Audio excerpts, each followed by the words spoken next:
जय Hind and hello guys, स्वागत है आपका आपके अपने YouTube चैनल ज्ञानदेह होस्ट में। और इस वीडियो में मैं आपको बताने वाला हूं यूनियन पब्लिक सर्विस कमीशन यानी कि UPSC civil services examination 2025 online form के बारे में। गाइस वैसे तो मैं इसके फॉर्म फिलअप की वीडियो ऑलरेडी बना चुका हूं, बट मैं देख रहा हूं कि आपके सामने ये फॉर्म भरने में अलग अलग तरह की प्रॉब्लम आ रही है। जैसे कि शुरुआत में तो OTP प्रॉब्लम आती है, फिर आपके डॉक्यूमेंट अपलोड करने में प्रॉब्लम, इसके अलावा फिर जब आप कास्ट सर्टिफिकेट की जानकारी भरते हैं तो आपको इसिंग अथॉरिटी में किसका एड्रेस डालना है, सर्टिफिकेट नंबर कैसे डालना है, वो वाली प्रॉब्लम। फिर यहाँ पर जब आपकी पेरेंटल इन्फॉर्मेशन आती है वो, और साथ में जो आपका DF फॉर्म है यानी कि डिटेल्ड एप्लीकेशन फॉर्म, वो वाली भी आपके सामने प्रॉब्लम आ रही है। तो इस वीडियो के अंदर पूरी कोशिश करूंगा कि जितना अच्छे से मेरे से एक्सप्लेन हो सके आपको वो समझाने की कोशिश करूं कि कहां पर आपको क्या जानकारी भरनी है। एंड आप इस वीडियो को बिना स्किप किए देखिएगा, क्योंकि अगर आप स्किप करेंगे तो आपके सामने यहां पर प्रॉब्लम आती ही रहेगी। तो गाइज वीडियो को देखिए, और ये वीडियो लॉन्ग रहेगी क्योंकि इसमें बहुत डिटेल में मैं एक्सप्लेन कर आपको आगे चल करके करने वाला हूं। और उसके बावजूद अगर आपके मन में कोई सवाल कोई डाउट रह जाए तो आप कमेंट के माध्यम से पूछ लीजिएगा। अब चलिए शुरू करते हैं। गाइज अगर आपने अभी तक वीडियो को लाइक शेयर नहीं किया कर दीजिएगा, और अगर आप चैनल के ऊपर नए हैं तो चैनल को सब्सक्राइब कर लीजिएगा। फिर जो लिंक मैंने वीडियो के डिस्क्रिप्शन में दिया है आप ओपन करिए। ओपन करने के बाद जानने को मिलेगा कि ये वैकेंसी या फिर कह लीजिए कि ये फॉर्म 1129 पोस्ट पर निकाला है। एंड फॉर्म आप लोग 11 फरवरी 2025 तक भर पाएंगे, यानी कि आपके पास सिर्फ 10 दिन है इस फॉर्म को भरने में। और यहाँ पर आप इसमें एलिजिबिलिटी की इन्फॉर्मेशन, फीस की इन्फॉर्मेशन, ये सभी जानकारी चेक कर लेंगे। अगर आपको फोटो और साइन अपलोड करने में इशू आता है, आपको नहीं पता कि अगर आप फॉर्म मोबाइल से भर रहे हैं तो आपको कैसे बनाना है अपना फोटो और सिग्नेचर, या फिर अगर आप कंप्यूटर से भर रहे हैं तो भी आपको नहीं पता, तो ये वीडियो आप एक बार वॉच कर लीजिएगा। इसमें मैंने बहुत ही अच्छे से बताया कि फोटो कैसे बनाना है, क्या साइज रखना है, नाम कैसे लिखना है, डेट कैसे लिखनी है। तो एक बार इस वीडियो को वॉच कर लीजिएगा, आपका जो फोटो साइन का डाउट है या फिर जो प्रॉब्लम है वो आपका हल हो जाएगा। अब आप इंपॉर्टेंट लिंक के सेक्शन में आएंगे और apply online link through OTR इसके ऊपर क्लिक करेंगे। देन आपके सामने यूपीएससी की ऑफिशियल वेबसाइट आ जाएगी। अब यहाँ पर आने के बाद में मैं आपको बता दूं कि अगर आपने इस वेबसाइट का इस्तेमाल करके पिछले 1-2 साल के अंदर जब से वेबसाइट लॉन्च हुई है कोई फॉर्म भरा है तो आपका इसमें रजिस्ट्रेशन हो रखा है, आप डायरेक्टली यहाँ पर इसमें लॉगिन हो जाइएगा, जो कि आप ईमेल ID, रजिस्टर्ड नंबर या फिर OTR ID के माध्यम से हो सकते हैं। मान लीजिए आपने इसमें रजिस्ट्रेशन अभी किया है और आप इसमें लॉगिन नहीं कर पा रहे, आपको OTP नहीं आ रहा है, तो आप OTR ID का माध्यम सिलेक्ट करिएगा। जो OTR ID आपको मिली है रजिस्ट्रेशन करने के बाद में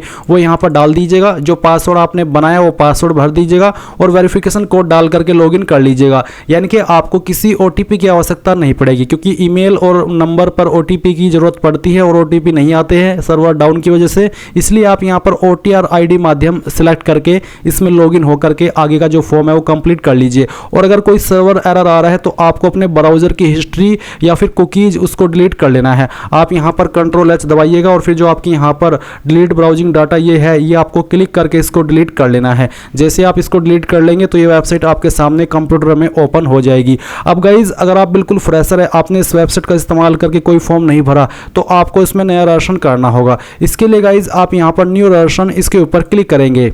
इसके ऊपर क्लिक करने के बाद में यहाँ पर गाइज सबसे पहले आपको आपका नाम एंटर करना है। ये नाम आपका 10th के सर्टिफिकेट के अकॉर्डिंग होना चाहिए और पूरा नाम आप यहाँ पर लिखेंगे। उसके बाद में गाइज आप यहाँ पर आपके नाम को दोबारा डाल करके वेरीफाई कर देंगे। फिर यहाँ पर देखेंगे आपसे एक सवाल पूछेगी क्या आपने कभी आपका नाम बदला है, अगर हाँ तो यस, नहीं तो आप नो करेंगे। फिर जो आपका जेंडर है मेल फीमेल या ट्रांसजेंडर वो आप सिलेक्ट करेंगे। जेंडर को दोबारा सिलेक्ट करके वेरीफाई कर लेंगे। इसके बाद आप यहाँ पर डेट ऑफ बर्थ अपनी सिलेक्ट करेंगे। डेट ऑफ बर्थ भी आपकी 10th के सर्टिफिकेट के अकॉर्डिंग ही होनी चाहिए, तो इस तरह से आप यहाँ पर इसको सिलेक्ट कर लीजिएगा। ये सिलेक्ट करने के बाद में आप देखेंगे वेरीफाई डेट ऑफ बर्थ, तो आपको यहाँ पर date of birth same way में अपनी वेरीफाई कर लेनी है, जैसे कि अभी आपको मैंने वेरीफाई यानी कि फिल करके दिखाई है। ये करने के बाद आप देखेंगे फादर नेम, तो आपको फादर नेम एंटर करना है। ये भी आप 10th के सर्टिफिकेट के अकॉर्डिंग ही एंटर कीजिएगा। फादर नेम को दोबारा डाल करके आपको यहाँ पर वेरीफाई कर देना है। और उसके बाद में गाइज आप यहाँ पर मदर नेम डालेंगे। मदर नेम को भी आपको यहाँ पर 2 बार डाल करके वेरीफाई करना होगा। इसके बाद आप देखेंगे माइनॉरिटी स्टेटस, क्या आप माइनॉरिटी कम्युनिटी से आते हैं, अल्पसंख्यक समुदाय से आते हैं, अगर हाँ तो यस, नहीं तो आप नो करेंगे। अगर आप आते हैं और आप यस कर रहे हैं तो फिर आपको बताना कि आपकी माइनॉरिटी कम्युनिटी इनमें से कौन सी है, जो भी है वो आप सिलेक्ट कर लीजिएगा। फिर आप आपका मोबाइल नंबर डालेंगे जो कि आप रजिस्टर करना चाहते हैं। ध्यान दीजिए नंबर आपका बिल्कुल एक्टिव होना चाहिए क्योंकि इसके ऊपर OTP जाता है। फिर आप कोई अन्य फोन नंबर देना चाहते तो अल्टरनेट मोबाइल नंबर के अंदर दे सकते हैं, नहीं तो आप चाहे तो इस ऑप्शन को खाली छोड़ सकते हैं। उसके बाद आप आपकी ईमेल आईडी यहां पर डालेंगे। फिर अल्टरनेट ईमेल आईडी के अंदर कोई अन्य ईमेल आईडी देना चाहते तो दे सकते हैं, नहीं तो आप इसको भी खाली छोड़ सकते हैं। फिर आपको यहां पर 10th का जो बोर्ड एग्जामिनेशन रोल नंबर है वो बताना होगा, यानी कि 10वीं का रोल नंबर क्या था वो आप यहां पर एंटर कर देंगे। फिर गाइज आपसे एक सिक्योरिटी क्वेश्चन पूछा है, तो जो भी सिक्योरिटी क्वेश्चन आप सिलेक्ट करना चाहे बस वो आपको ध्यान रखना है और उसका एक आंसर आपको आपकी चॉइस के अकॉर्डिंग देना है। ये आपको तब काम आता है जब आप आपका पासवर्ड भूल जाते हैं और आप उसको रिकवर करने की कोशिश करते हैं। तो ऐसे में आपको इसी क्वेश्चन का यही वाला आंसर दे करके अपने पासवर्ड को रिसेट करने का ऑप्शन मिल जाता है। फिर है सिक्योरिटी क्वेश्चन 2, तो आप सेकंड क्वेश्चन क्या रखना चाहते हैं वो आप यहाँ पर सिलेक्ट कर लीजिए और उसका जो आंसर है वो अपनी चॉइस के अकॉर्डिंग यहाँ पर दे दीजिए। देन गाइज आप ये कैप्चा कोड फिल करेंगे, सभी जानकारी चेक करते हुए सबमिट के ऊपर क्लिक करेंगे। सबमिट पर क्लिक करने के बाद में आपने जो भी जानकारी भरी है उन सभी का प्रीव्यू आपके सामने। अगर आपको लगता है कोई जानकारी गलत है तो आप अपडेट चेंज के ऊपर क्लिक करके चेंज कर लीजिए, नहीं तो आप यहाँ पर आई एग्री पर क्लिक करेंगे। आई एग्री के ऊपर क्लिक करने के बाद में आपके नंबर पर भी और आपकी ईमेल पर भी OTP सेंड किया है। आपको यहाँ पर पहले मोबाइल वाला OTP डाल करके वेरीफाई करना है और फिर इसके बाद में आपको यहाँ पर ईमेल वाला OTP, बेसिकली आपको दोनों OTP एक साथ में डालने हैं और फिर वेरीफाई OTP पर क्लिक करना है। अब गाइज आपका रजिस्ट्रेशन कंप्लीट हो चुका है। आप यहाँ पर प्रिंट के आइकन के ऊपर क्लिक करके इसको प्रिंट कर लेंगे। अगर आपके पास प्रिंटर मौजूद नहीं है तो आप इसका स्क्रीनशॉट ले लीजिए क्योंकि ये जानकारी आपको बाद में काम आने वाली है। अब आपको क्या करना है, आपको यहाँ पर लॉगिन पर क्लिक करना है। लॉगिन पर क्लिक करने के बाद में आप यहाँ पर आपकी या तो ईमेल आईडी देंगे या फिर यहाँ पर जो आपका OTR ID आपको मिला है रजिस्ट्रेशन करने के बाद में वो एंटर करेंगे। यानी कि ये आपको सेलेक्ट करना है कि आप ईमेल आईडी के माध्यम से, नंबर के माध्यम से, किस माध्यम से लॉगिन करना चाहते हैं। मैं आपको प्रेफर करूंगा कि आप यहाँ पर मोबाइल नंबर पर क्लिक करें और यहाँ पर आपका नंबर एंटर करें, फिर गेट OTP पर क्लिक करें। इसके बाद आपके नंबर पर OTP जाएगा, वो OTP यहाँ पर डाल करके ये वेरिफिकेशन कोड फिल करते हुए लॉगिन पर क्लिक करना है। लॉगिन करने के बाद में आपके सामने कुछ ऐसा इंटरफेस आएगा। बेसिकली यहाँ पर आपको एक पासवर्ड क्रिएट करना है। आपको यहाँ पर न्यू पासवर्ड में एक पासवर्ड डालना है। पासवर्ड के अंदर आपका इंग्लिश का कैपिटल वर्ड, स्मॉल वर्ड, कोई स्पेशल कैरेक्टर और साथ ही डिजिट रहने चाहिए। इस तरह का आप एग्जांपल ले सकते हैं पासवर्ड के लिए और आपको यहाँ पर ये पासवर्ड दोबारा डाल करके वेरीफाई कर देना है। इसके बाद आप यहाँ पर सभी जानकारी को वेरीफाई करके सबमिट पर क्लिक करेंगे। सबमिट के ऊपर क्लिक करने के बाद में आपका यहाँ पर अकाउंट कंप्लीट हो जाएगा। अब आपके सामने यहाँ पर इस तरह से आपका डैशबोर्ड आ जाएगा, जैसे कि आप वीडियो में देख सकते हैं। यहाँ पर आपको अभी सभी स्टेप में क्रॉस आइकन देखने को मिल रहा है और जैसे ही आप स्टेप कंप्लीट करते जाएंगे तो आपको यहाँ पर राइट चेक देखने को मिलेगा। तो सबसे पहले आप यहाँ पर पर्सनल इन्फॉर्मेशन इसके ऊपर क्लिक करेंगे। इसके ऊपर क्लिक करने के बाद में यहाँ पर गाइज आपकी OTR की प्रोफाइल की जानकारी दी गई है और कुछ जानकारी अभी आपको यहाँ पर इसमें अन्य भरनी है। मैं यहाँ पर आपको अपनी पुरानी इन्फॉर्मेशन से एडिट करके सब इन्फॉर्मेशन एक्सप्लेन कर रहा हूँ। तो सबसे पहले यहाँ पर आता है नेशनलिटी, आप सिटीजन ऑफ इंडिया सेलेक्ट कर लीजिएगा अगर आप इंडियन हैं। उसके बाद में मदर टंग आपकी कौन सी है, इनकी मातृभाषा, वो आपको सेलेक्ट करनी होगी। मैरिटल स्टेटस क्या है, अनमैरिड, मैरिड, विडोवर, डाइवोर्सी, जो भी है वो आप यहाँ पर सिलेक्ट कर लीजिएगा। पहले ऑफ बर्थ आपको बताना है इंडिया या फिर आउटसाइड इंडिया। इसके बाद में यहाँ पर आता है पोस्ट ऑफिस, तो जो आपका पोस्ट ऑफिस है वो आपको यहाँ पर लिखना है। आपके सिटी का या फिर टाउन का या फिर विलेज का क्या नाम है वो आप यहाँ पर भर देंगे। फिर यहाँ से आपको आपकी स्टेट सेलेक्ट कर लेनी है और उसके बाद में जो भी आपकी डिस्ट्रिक्ट है वो भी आप सेलेक्ट कर लेंगे। फिर जो आपका पिन कोड है वो आपको यहाँ पर डाल देना है। इसके बाद आती है कम्युनिटी, यानी कि आपकी कास्ट कैटेगरी, तो SC है, ST है, OBC है, जनरल है या फिर AWS है। मान लीजिए आपकी कैटेगरी OBC है तो OBC के सेलेक्ट करने पर आपके सामने एक ऑप्शन आएगा कि क्या आप क्रीमी लेयर से बिलोंग करते हैं। अगर आप करते हैं तो आप यस करिए।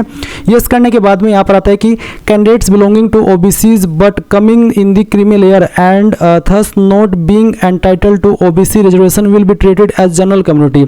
यानी कि जो कैंडिडेट OBC से है और क्रीमी लेयर में आते हैं उनको यहाँ पर जनरल कम्युनिटी के अंदर काउंट किया जाएगा, उनको रिजर्वेशन के फायदे नहीं मिलेंगे। और मान लीजिए आप यहाँ पर OBC है बट आप क्रीमी लेयर में नहीं आते तो आप नो करेंगे। नो करने के बाद में आपको यहाँ पर आपका कास्ट कैटेगरी सर्टिफिकेट नंबर देना है। अभी जो आप यहाँ पर वीडियो में देख सकते हैं ये एक OBC का कास्ट सर्टिफिकेट है जो कि सेंट्रल गवर्नमेंट का है। ये मैं आपको डेमो के लिए दिखा रहा हूँ। आपका सर्टिफिकेट भी कुछ इसी तरह का रहेगा। अगर आप यहाँ पर अभी लेटेस्ट बनवाई है क्योंकि ये 2023 का है तो मे बी उसका फॉर्मेट आपका थोड़ा अलग हो, पर वो इसी तरह का आपका सर्टिफिकेट रहेगा। अब इसी सर्टिफिकेट से कहाँ पर क्या जानकारी भरनी है वो आप जान लीजिए। तो सर्टिफिकेट नंबर के अंदर जो आपके सामने प्रमाण पत्र क्रमांक आपको सर्टिफिकेट में देखने को मिल रहा है वो प्रमाण पत्र क्रमांक आप सर्टिफिकेट नंबर में डाल दीजिएगा। उसके बाद में designation of issuing countersigning authority, यानी कि कौन सी पोस्ट के अधिकारी ने आपका सर्टिफिकेट जारी किया है, ये कहाँ पर लिखा होता है। ये आप यहाँ पर नीचे सक्षम अधिकारी के बाद में देख सकते हैं। सक्षम अधिकारी के बाद में यहाँ पर लिखा है तहसीलदार, तो आपको देखना है कि सक्षम अधिकारी के बाद में किस पोस्ट के अधिकारी का नाम लिखा है, वही फिर आपको यहाँ पर सेलेक्ट करना होगा। इसमें अलग अलग पोस्ट के अधिकारी इसको जारी करते हैं, तो जिस भी अथॉरिटी ने जारी किया है आपके सर्टिफिकेट को, वो आप एक बार चेक करके यहाँ पर सेलेक्ट कर लीजिएगा। तो इसमें मैं तहसीलदार सेलेक्ट कर लेता हूँ, या फिर इसको अन्य भी जारी करते हैं, ये मैं आपको सिर्फ एक्सप्लेन ही कर सकता हूँ, क्योंकि क्या पता कौन से पोस्ट के अधिकारी ने आपका सर्टिफिकेट जारी किया है, इसलिए आपको चेक करके खुद से यहाँ पर उस पोस्ट के अधिकारी उस अधिकारी की पोस्ट आपको सिलेक्ट करनी होगी। फिर आता है state UT of issuing countersigning authority, कौन सी स्टेट ने जारी किया है, वो स्टेट आपको पता ही होगी जहाँ से आपने बनवाया है, तो वो सिलेक्ट कर लीजिए। फिर आएगा डेट ऑफ इशू, तो आपको आपके सर्टिफिकेट पर जारी दिनांक के सामने देखने को मिल जाएगा कि किस डेट में आपका सर्टिफिकेट जारी हुआ है, वो डेट आप सिलेक्ट कर लीजिएगा। फिर आएगा full address of issuing countersigning authority, यानी कि जिस अधिकारी ने इसको जारी किया है उसका फुल एड्रेस क्या है। अब इसमें बहुत सारे कैंडिडेट कंफ्यूज होते हैं कि इसमें हम एड्रेस क्या भरे। तो मान लीजिए ये जो आपका सर्टिफिकेट है वो तहसीलदार ने जारी किया है, तो तहसीलदार आपका कहाँ पर बैठता है, जैसे कि मंडल अधिकारी या फिर आपका कचेरी का जो एड्रेस होता है जहाँ पर आपके तहसीलदार बैठते हैं, उसका एड्रेस आपको देना होगा। मान लीजिए आपका सर्टिफिकेट जारी किया एसडीएम ने, तो एसडीएम का ऑफिस जहाँ पर है जो भी एड्रेस लगता है वो एड्रेस आपको लिख देना है। अगर डीएम ने जारी किया है तो आपको डीएम का जो एड्रेस है वो लिख देना है। तो बेसिकली कहने का यही मतलब है कि जिस भी पोस्ट के अधिकारी ने आपका सर्टिफिकेट जारी किया है उसका जो एड्रेस लगता है वही एड्रेस आपको लिखना होगा। जैसे कि यहाँ पर इसमें सर्टिफिकेट में लिखा है कि तहसील बदायूं, डिस्ट्रिक्ट बदायूं, उत्तर प्रदेश, तो इसी तरीके से आपको यहाँ पर वो चीज़ लिखनी होगी कि कौन सी पोस्ट के अधिकारी ने जारी किया है और उसका जो एड्रेस है वो कहाँ पर है। तो मैं आपको यही एक्सप्लेन कर सकता हूँ। तो मेरा जो एड्रेस है वो है रामपुर मनिहारन कचेरी, तो मैं इस तरह से ये लिख दूंगा। और आप यहाँ पर चाहे जहाँ से भी आपका सर्टिफिकेट जारी किया है वो एड्रेस लिख रहे हैं, उसमें आपको कोई भी इशू नहीं आएगा, इस बात की मैं आपको गारंटी दे सकता हूँ, क्योंकि ये कोई स्पेसिफिक इन्फॉर्मेशन ऐसी नहीं होती है कि इसका बिल्कुल सटीक जवाब होता है, क्योंकि ये आपके अधिकारी के एड्रेस के ऊपर वेरी करता है। तो जो भी आपकी अधिकारी का एड्रेस है जहाँ पर उनका ऑफिस है वही एड्रेस आपको यहाँ पर लिखना होगा। तो यहाँ पर मैंने आपको जो इश्यूइंग अथॉरिटी का एड्रेस है वो इस तरह से फिल करके दिखाया है, आपको भी इसी तरह से आपका जो एड्रेस है यहाँ पर इश्यूइंग अथॉरिटी का वो भरना होगा। फिर आएगा name of the caste tribe community as mentioned in the community certificate, यानी कि आपकी कास्ट कौन सी है, ट्राइब कौन सी है या फिर कम्युनिटी कौन सी है, वो आपको यहाँ पर लिखनी है। और ये इन्फॉर्मेशन आपको आपके सर्टिफिकेट में देखने को मिल जाएगी। आपको आपका सर्टिफिकेट पढ़ना है और उसमें जो आपकी कास्ट कैटेगरी या फिर जो भी आपकी ट्राइब है वो लिखी है वो आप यहाँ पर लिख दीजिएगा। जो भी लिखी है वही आपको यहाँ पर लिखनी होगी। उसके बाद में central list with serial number of caste tribe community, तो सेंट्रल लिस्ट में आपका जो कास्ट या फिर ट्राइब है या फिर कम्युनिटी है उसका सीरियल नंबर क्या है वो आपको यहाँ पर इसमें लिखना होगा। और ये जो central list with serial number है ये भी आपको आपकी कास्ट कैटेगरी सर्टिफिकेट के अंदर देखने को मिल जाएगा। आपको आपका सर्टिफिकेट पढ़ना है और उसमें जो जानकारी यहाँ पर लिखी गई है कि आपका सीरियल नंबर क्या है कास्ट का या ट्राइब का, वो आप यहाँ पर लिख दीजिएगा। या फिर आप इसको सेंट्रल लिस्ट फॉर ओबीसी, ये जो आपको यहाँ पर इस लिंक भी दिया है, आप इस लिंक को ओपन करके इसमें जो आपकी कास्ट है और उसके सामने जो सीरियल नंबर लिखा है वो सीरियल नंबर आप यहाँ पर लिख दीजिएगा। जैसे कि 20वें नंबर पर है, 50वें नंबर पर है, जो भी है वो आप यहाँ पर लिख दीजिएगा। फिर उसके बाद में यहाँ पर आपसे पूछा है कि क्या आप विकलांग है, अगर हाँ तो आप यस करिएगा, नहीं तो आपको नो करना है। फिर फोटो आइडेंटिटी कार्ड में आप यहाँ पर कोई एक आईडी सेलेक्ट कर लेंगे, इनमें से कोई एक आईडी आपके पास सेलेक्ट होनी चाहिए। जो भी आईडी आप सेलेक्ट कर रहे हैं वो आपको यहाँ पर फिर उसका जो नंबर है वो देना होगा। फिर पूछे कि क्या आप यहाँ पर रिकमेंड किया जाना चाहेंगे, have you ever been recommended as PHPWD candidate, यानी कि क्या आप यूपीएससी के द्वारा पास्ट में विकलांग कैटेगरी के अंदर आए हुए हैं, आपने भरा था फॉर्म, अगर हाँ तो यस, नहीं तो आपको नो करना है। उसके बाद में क्या आप आपकी इन्फॉर्मेशन यूपीएससी को प्रोवाइड कराना चाहते ताकि आपको वो फ्यूचर में जॉब अपॉर्चुनिटीज से संबंधित ईमेल या मैसेज सेंड करे, अगर हाँ तो यस, नहीं तो आप नो कर सकते हैं। चाहे आप इसमें यस करें चाहे नो करें, इससे आपके इस फॉर्म के ऊपर कोई प्रभाव नहीं पड़ेगा। अब मैंने अभी आपको ये जानकारी भरी है वो ओबीसी कैटेगरी की बताई है। अगर मान लीजिए आपकी कैटेगरी एसटी है तो तब भी आपके सामने सेम ही ऑप्शन आएंगे। आपको आपका सेंट्रल का कास्ट सर्टिफिकेट उठाना है और उसमें सर्टिफिकेट नंबर जो दिया है वो यहाँ पर भर देना है। फिर कौन से पोस्ट के अधिकारी ने उसको जारी किया है वो आप यहाँ पर सेलेक्ट कर लेंगे, सर्टिफिकेट नंबर डाल देंगे और उसकी जो एड्रेस है, पहले तो आपको स्टेट सेलेक्ट करनी होगी, फिर जारी दिनांक और उसके बाद में एड्रेस मैंने आपको ऑलरेडी बता दिया है कि जहाँ पर भी आपका अधिकारी बैठता है उसका जो एड्रेस लगता है वो एड्रेस आपको यहाँ पर लिखना है। अगर किसी कचेरी में बैठता है, किसी स्पेसिफिक जगह पर बैठता है, जहाँ पर भी उसका जो बेसिकली ऑफिस है उसका जो एड्रेस है वही आपको लिखना है। इसमें कोई कोई ऐसी सटीक जानकारी नहीं होती है कि अगर आपने कुछ और भर दिया तो आपका फॉर्म रिजेक्ट हो जाएगा या फिर आपको बाद में प्रॉब्लम होगी, ऐसा कुछ भी नहीं होगा। तो आप यहाँ पर ये full address of issuing authority भर दीजिएगा। आपको अगर कास्ट सर्टिफिकेट के अंदर भी आपका जो इशूइंग अथॉरिटी का एड्रेस दिखाई दे रहा है अगर लिखा है उसमें, तो वहाँ से भी भर सकते हैं, नहीं तो खुद से जैसे कि मैंने आपको एक्सप्लेन करके बताया है वैसे भी भर सकते हैं। फिर आप यहाँ पर कास्ट, ट्राइब या कम्युनिटी, उसके बाद में उसका जो सीरियल नंबर है आपके कास्ट सर्टिफिकेट के अंदर अगर मेंशन है तो वहाँ से भर दें, नहीं तो आप यहाँ पर ये लिंक ओपन करके PDF ओपन करके उसमें अपनी कास्ट देख लीजिएगा, अपनी ट्राइब देख लीजिएगा और उस ट्राइब के सामने जो सीरियल नंबर है या फिर उसके पहले जो सीरियल नंबर लिखा है वो सीरियल नंबर यहाँ पर आप लिख दीजिएगा। और बाकी की जानकारी ऐसे ही जैसे कि मैंने आपको जब OBC की जानकारी भर कर दिखाई थी वो आपको भरनी है। फिर आप यहाँ पर सेव के ऊपर क्लिक करेंगे। गाइज, पर्सनल इन्फॉर्मेशन सेव करने के बाद में आप यहाँ पर एड्रेस इन्फॉर्मेशन के सेक्शन के ऊपर क्लिक करेंगे और फिर आएगा कोरेस्पोंडेंस एड्रेस यानी कि परजेंट एड्रेस। तो पहले आप आपका परजेंट एड्रेस भरेंगे जिसमें क्या house number, apartment, building, street, village, यानी कि जो भी चीज आपके एड्रेस के ऊपर एप्लीकेबल है वो आपको यहाँ पर डालनी है और आपको कोई स्पेशल कैरेक्टर या फिर न्यूमेरिक वैल्यू यूज नहीं करनी है। उसके बाद में आप यहाँ पर नीचे देखेंगे आपका स्टेट का ऑप्शन, तो आप यहाँ से आपकी स्टेट सेलेक्ट कर लेंगे, डिस्ट्रिक्ट आपकी जो भी है वो सिलेक्ट कर लेंगे, आपका जो पिन कोड है वो आपको यहाँ पर डाल देना है।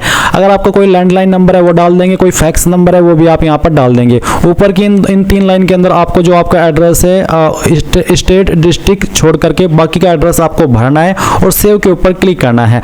और मैं आपको बता दूं कि अगर आपका परमानेंट एड्रेस और जो आपका कोरेस्पोंडेंस एड्रेस है यानी कि प्रेजेंट एड्रेस है अगर वो सेम है, अलग अलग नहीं है, तो फिर आप इस बॉक्स के ऊपर टिक कर देंगे, देन आपको दोबारा से परमानेंट एड्रेस भरने की आवश्यकता नहीं पड़ेगी। आप एक सिंगल सेव के अंदर प्रेजेंट एड्रेस भी भर देंगे यानी कि कोरेस्पोंडेंस एड्रेस भी भर देंगे और आपका परमानेंट एड्रेस भी भर देंगे। एड्रेस की जानकारी सेव करने के बाद में आप फोटो एंड साइन अपलोड के सेक्शन के ऊपर क्लिक करेंगे। यहाँ पर आपको फोटो अपलोड करना है और फिर यहाँ पर आपको बोला है कि how to resize photograph image, यानी कि आपको अगर ये नहीं पता कि आपको फोटो रिसाइज कैसे करना है उसका एक एग्जांपल आपको दिया है। पर मैं आपको बता दूं कि आपको यहाँ पर इस वीडियो के डिस्क्रिप्शन में जो मैंने लिंक दिया है वो ओपन करने के बाद में अप्लाई ऑनलाइन लिंक से पहले एक वीडियो मिलेगी जिसको वॉच करके आप कैसे फोटो बनाना है मोबाइल से या फिर कंप्यूटर से उसकी पूरी जानकारी मिल जाएगी, तो आप उसका इस्तेमाल कर सकते हैं। अभी यहाँ पर सिर्फ आपको ये बताया जा रहा है कि कैसे आपको फोटो अपलोड करना है। तो आप यहाँ पर फोटो कैसा बनाएंगे उसका एक एग्जाम्पल देख लीजिए।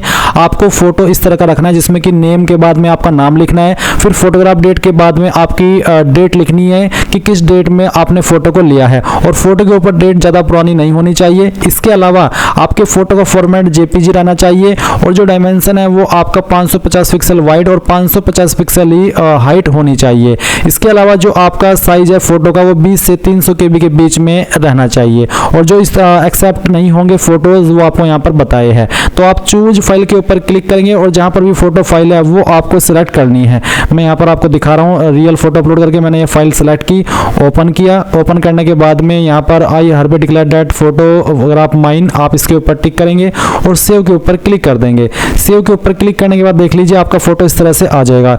ऐसा ही आपको बोला है फोटो अपलोड करने के लिए। इसके बाद आप सिग्नेचर के सेक्शन के ऊपर क्लिक करेंगे। सिग्नेचर के सेक्शन के ऊपर क्लिक करने के बाद बोला है कि 350 × 350 आपका जो सिग्नेचर का डायमेंशन है वो रहना चाहिए। एंड यहाँ पर आप क्या करेंगे, चूज फाइल के ऊपर क्लिक करेंगे और जहाँ पर भी आपका साइन है वो आपको सिलेक्ट कर लेना है। तो चलो मैं यहाँ पर सिलेक्ट कर लेता हूँ साइन। मैंने ये साइन सेलेक्ट किया, ओपन किया, यहाँ पर टिक किया, उसके बाद मैं सेव के ऊपर क्लिक करता हूँ तो आप देखेंगे कि यहाँ पर जो साइन है वो आ चुका है। और आप यहाँ पर अब क्या करेंगे, आपको इसमें एजुकेशनल इन्फॉर्मेशन सेक्शन इसके ऊपर क्लिक करना है। अब आप देखेंगे पहले आपसे मैट्रिकुलेशन यानी कि 10वीं की इन्फॉर्मेशन ली जा रही है, तो आपको यहाँ पर क्लास, डिवीजन, ग्रेड के अंदर बताना है कि आपकी क्लास या फिर डिवीजन क्या थी। जिनके 60+ % होते हैं वो फर्स्ट क्लास फर्स्ट डिवीजन के अंदर आते हैं और जिनके 45 से लेकर के 59 के बीच में रहते हैं परसेंटेज उनको यहाँ पर सेकंड क्लास के अंदर रखा जाता है और जिनके 33 से लेकर के 45 के बीच में होते हैं वो थर्ड क्लास के अंदर आते हैं या फिर पास क्लास के अंदर आते हैं। इसके बाद आता है परसेंटेज ऑफ मार्क्स, आपकी परसेंटेज कितनी है। अगर आपके नंबर CGPA के अंदर है तो आप यहाँ पर अपना CGPA स्कोर भरेंगे, पहले CGPA स्कोर बताएंगे और फिर कितने में से आपको CGPA आया है वो आप यहाँ पर CGPA आउट ऑफ में लिखेंगे। पर मेरे नंबर परसेंटेज में है इसलिए मैं यहाँ पर परसेंटेज भर दे रहा हूँ, फिर मुझे CGPA स्कोर भरने की कोई आवश्यकता नहीं है। इसके बाद गाइज आप बताएंगे कि किस साल के अंदर आपने जो ये आपकी क्वालिफिकेशन है वो पास की है। इसके बाद फिर आएगा सब्जेक्ट्स, तो सब्जेक्ट्स आपके पास क्या क्या थे। आपको यहाँ पर कोई स्पेशल कैरेक्टर लगाने की आवश्यकता नहीं है, सिंपली एक एक करके जो भी आपके पास 10वीं के अंदर सब्जेक्ट थे वो एंटर कर देने हैं, चाहे वो 5 सब्जेक्ट थे, चाहे फिर वो 6 सब्जेक्ट थे। तो एक एक करके सभी सब्जेक्ट के आप नाम लिख दीजिएगा। फिर आता है name of school college institute. तो आपने कहाँ से आपका 10वीं जो है वो किया है उसका नाम आपको यहाँ पर एंटर करना है। ये एंटर करने के बाद में आपको बताना कि आपने कौन से बोर्ड के द्वारा आपके 10वीं की पास किया, उस बोर्ड का नाम आप यहाँ पर लिख देंगे और सेव के ऊपर क्लिक करेंगे। गाइज सेव के ऊपर क्लिक करने के बाद 10वीं की जानकारी सेव होगी और अब आपको यहाँ पर इंटरमीडिएट यानी कि 12th की जानकारी देखने को मिलेगी। आप इस वाले सेक्शन पर क्लिक करेंगे और यहाँ पर बताएंगे कि आपने अभी कर रहे हैं या फिर आप कंप्लीट कर चुके हैं। अगर कंप्लीट कर चुके हैं तो कंप्लीट सेलेक्ट कर लेंगे। उसके बाद में यहाँ पर सेम वे में आप जानकारी भरेंगे जैसे कि अभी आपने आपकी 10वीं की जानकारी भरी है, जिसमें कि आपको क्लास डिवीजन बतानी है, आपके जो परसेंटेज है 12वीं के वो बताने हैं, नहीं तो आप CGPA स्कोर भी भर सकते हैं अगर CGPA के अंदर नंबर है। और उसके बाद में बताना कि किस साल के अंदर आपने आपकी जो 12वीं है वो पास की है। इसके बाद सब्जेक्ट आपके पास क्या क्या थे वो सब्जेक्ट के नाम आप यहाँ पर इसमें एंटर कर दीजिएगा। सभी सब्जेक्ट के नाम आपको लिखने होंगे एंड फिर सेम वे में आपको आपके स्कूल कॉलेज का नाम बताना है और आपका जो बोर्ड था, जिस बोर्ड से आपने आपकी जो 12वीं है वो की है या फिर कर रहे हैं, और उसके बाद आप सेव के ऊपर क्लिक करेंगे। अब गाइज यहाँ पर आपकी 10वीं और 12वीं की जानकारी तो भरी जा चुकी है। अभी आप यहाँ पर आपकी मेन क्वालिफिकेशन भरेंगे, जिस क्वालिफिकेशन से आप यूपीएससी सिविल सर्विसेज के फॉर्म पर अप्लाई करने के लिए एलिजिबल हो रहे हैं, जो कि है आपकी ग्रेजुएट की योग्यता। तो आप यहाँ पर ग्रेजुएशन के सेक्शन के ऊपर क्लिक करेंगे। मैंने अपनी पहले से प्रोफाइल कंप्लीट करके रखी है, इसलिए मैं इसी प्रोफाइल से अपनी जानकारी एडिट करके आपको बताऊंगा कि कहाँ पर आपको क्या भरना है। तो जैसे ही आप यहाँ पर ऐड क्वालिफिकेशन के ऊपर क्लिक करेंगे ग्रेजुएशन के सेक्शन में आकर के, तो सबसे पहले आपको स्ट्रीम एट ग्रेजुएशन लेवल यानी कि आपका ग्रेजुएशन लेवल पर क्या स्ट्रीम है, medical, engineering, science, humanity, commerce, management, law या फिर इन सब के अलावा कोई अन्य। अगर अन्य है तो आप अदर सेलेक्ट करके खुद से उस स्ट्रीम को भर सकते हैं। अगर इन्हीं में से आपका कोई स्ट्रीम है, आपकी क्वालिफिकेशन इन्हीं फील्ड से जुड़ी हुई है जो कि यहाँ पर मेंशन किए गए हैं, तो वो आपको स्ट्रीम सेलेक्ट करना है। और फिर उसके बाद में आप गाइस यहाँ पर देखेंगे जैसे कि मैंने इंजीनियरिंग सेलेक्ट किया तो आता है मेरे सामने ग्रेजुएशन डिग्री, तो यहाँ पर इंजीनियरिंग से जुड़ी हुई जो डिग्री है वो यहाँ पर मेंशन है। अगर लिस्ट के अंदर आपकी डिग्री आती है तो अच्छी बात है, नहीं आती है तो अदर्स के ऊपर क्लिक करके खुद से आप यहाँ पर भर सकते हैं। आप अदर्स के ऊपर क्लिक चाहे ना भी करें तब भी आप यहाँ पर अदर ग्रेजुएट डिग्री मेंशन कर सकते हैं। इसके अलावा गाइज आप फिर नीचे आएंगे और आप देखेंगे क्लास डिवीजन ग्रेड। तो जैसे कि अभी आपने 10-12 की क्लास ग्रेड भरी है, उसी के अकॉर्डिंग आपको यहाँ पर बताना है कि आपके परसेंटेज के अकॉर्डिंग या CGPA के अकॉर्डिंग आप फर्स्ट, सेकंड या फिर थर्ड थे। जिनके 60+ परसेंटेज होते हैं वो फर्स्ट में आते हैं, और जिनके 45 से 59 के बीच में होते हैं वो सेकंड, और जिनके 33 से लेकर के 45 के बीच में होते हैं वो थर्ड डिवीजन के अंदर आते हैं। उसके बाद गाइज आप देखेंगे परसेंटेज और मार्क्स। तो अगर परसेंटेज के अंदर नंबर है तो परसेंटेज भरिए, अगर आपके CGPA के अंदर है तो आप परसेंटेज खाली छोड़ करके CGPA स्कोर भरे और फिर कितने में से वो CGPA स्कोर आपको आया था वो आप यहाँ पर आउट ऑफ में लिख दीजिएगा। उसके बाद ईयर ऑफ पासिंग, किस ईयर के अंदर आपने ग्रेजुएशन डिग्री पास की थी वो आप सिलेक्ट कर लेंगे या फिर कह लीजिए खुद से भर दीजिए। और फिर जो आपके सब्जेक्ट्स थे या फिर जो आपका डिसिप्लिन है वो आपको यहाँ पर एंटर करना है। कोई स्पेशल कैरेक्टर आपको यूज नहीं करना है, नहीं तो डिटेल सेव नहीं हो पाएगी और बार बार एरर आता रहेगा। इसके बाद आता है name of school college institute. कहाँ से आपने आपकी जो क्वालिफिकेशन ग्रेजुएशन की वो की है उस इंस्टीट्यूट का नाम आपको यहाँ पर एंटर करना है। उसके बाद में नेम ऑफ बोर्ड यूनिवर्सिटी, तो यहाँ पर आपको आपके बोर्ड या यूनिवर्सिटी का नाम देना है। मैंने यहाँ पर ये जानकारी डेमो के लिए भरी है, आप आपके रियल इंस्टीट्यूट का नाम यहाँ पर भर देंगे और यानी कि जिस कॉलेज से आपने की है, और फिर वो जो कॉलेज आपका एफिलेटेड है वो किस यूनिवर्सिटी से है उस यूनिवर्सिटी को आपको यहाँ पर सेलेक्ट कर लेना है। अगर लिस्ट के अंदर नहीं है आपकी यूनिवर्सिटी तो आप अदर का सेक्शन सेलेक्ट करके खुद से अपनी यूनिवर्सिटी का नाम यहाँ पर दे सकते हैं। तो इस तरह से आप ये जानकारी भरेंगे। उसके बाद आएगा ग्रेजुएशन सर्टिफिकेट नंबर या फिर इनरोलमेंट नंबर या फिर रोल नंबर। तो इनमें से कोई एक चीज़ आप भर सकते हैं, चाहे आपका ग्रेजुएशन का सर्टिफिकेट नंबर या जो इनरोलमेंट हुआ था आप उसका नंबर या फिर फाइनल ईयर का रोल नंबर। उसके बाद में डेट ऑफ इशू, कब ये इशू हुआ था, जो भी डिटेल्स आप दे रहे हैं। अगर सर्टिफिकेट दे तो सर्टिफिकेट का डेट ऑफ इशू देना है, इनरोलमेंट नंबर दे तो इनरोलमेंट आपका कब इशू हुआ था उसका डेट देना है, रोल नंबर दे रहे तो आपका एडमिट कार्ड कब इशू हुआ था उसका डेट आप यहाँ पर भर देंगे। अगर एग्जैक्ट डेट मालूम नहीं है तो आप यहाँ पर एक्सपेक्टेड डेट भी भर सकते हैं, बट ज़्यादा दूर की डेट नहीं होनी चाहिए, 2-4 दिन का फर्क चल जाता है क्योंकि ये इतनी इंपॉर्टेंट इन्फॉर्मेशन नहीं है जिस आधार पर आपका कोई फॉर्म रिजेक्ट हो या फिर कोई आपको आगे चल करके बड़ी प्रॉब्लम आए। इसके बाद आता है डेजिग्नेशन ऑफ इश्यूइंग अथॉरिटी, किस अथॉरिटी के द्वारा आपका ये जो डिटेल्स आप दे रहे हैं वो इशू हुआ है, जैसे कि सर्टिफिकेट, इनरोलमेंट नंबर या रोल नंबर। तो जिस भी इंस्टीट्यूट से आप कर रहे हैं उसी के माध्यम से बेसिकली आपका ये इशू हुआ होगा, तो उसी का आपको यहाँ पर इंस्टीट्यूट का नाम दे देना है। उसके बाद में आपको आपकी जिस इंस्टीट्यूट ने या फिर आपकी यूनिवर्सिटी ने आपका जो ये सर्टिफिकेट नंबर नंबर या इनरोलमेंट नंबर या फिर आपका रोल नंबर जारी किया है, एडमिट कार्ड जारी किया है, तो उस अथॉरिटी का नाम, उसका नाम तो आपने दे दिया, उसका पूरा एड्रेस आप यहाँ पर डाल दीजिएगा। फिर नीचे आता है कि do you have any basic educational qualification और higher qualification obtained from a foreign institute, क्या आपने कोई सामान्य क्वालिफिकेशन या फिर कोई हायर क्वालिफिकेशन फॉरेन इंस्टीट्यूट से प्राप्त की है। अगर हाँ तो यस कर दीजिए, नहीं तो आपको नो करना है और उसके बाद आप सेव के ऊपर क्लिक कर देंगे। अब सेव के ऊपर क्लिक करने के बाद ये जानकारी आपकी सेव हो जाएगी और इसके बाद में गाइज आप यहाँ पर पोस्ट ग्रेजुएशन का सेक्शन भी देखेंगे। तो अगर आपने पोस्ट ग्रेजुएशन की है और आप उसकी इन्फॉर्मेशन देना चाहते तो आप इस सेक्शन के ऊपर आएंगे और सेम वे में जैसे कि अभी आपने यहाँ पर आपकी ग्रेजुएशन की जानकारी भरी है वो भर देंगे। अगर आपने सिर्फ ग्रेजुएशन ही की है तो आप ये जानकारी मत भरिएगा क्योंकि कंपलसरी नहीं है। और फिर आप यहाँ पर नीचे अगले सेक्शन पर आएंगे जो कि है डॉक्यूमेंट्स अपलोड का। अब गाइज आपकी 10वीं 12वीं की जानकारी भरी जा चुकी है, तो अगर आप एनडीए का फॉर्म भर रहे हैं तो इन दो इन्फॉर्मेशन के माध्यम से ही आप आपका जो फॉर्म है वो भर लेंगे। पर अगर आप यहाँ पर इसमें प्रोफाइल क्रिएट कर रहे हैं सीडीएस के लिए तो या फिर किसी अन्य एग्जाम के लिए तो आपको यहाँ पर ग्रेजुएशन की जानकारी भी भरनी होगी। तो चलिए मैं आपको ग्रेजुएशन की जानकारी अगर आप भर रहे हैं तो कैसे भरेंगे वो भी बता देता हूँ।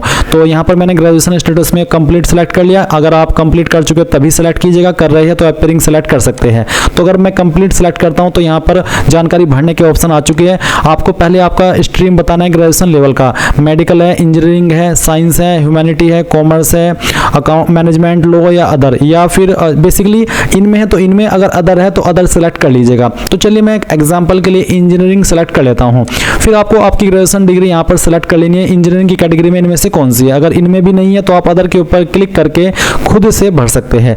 इसके बाद में गाइज यहाँ पर चलिए मैं पहले इनमें से जो क्वालिफिकेशन है वही सिलेक्ट कर लेता हूं।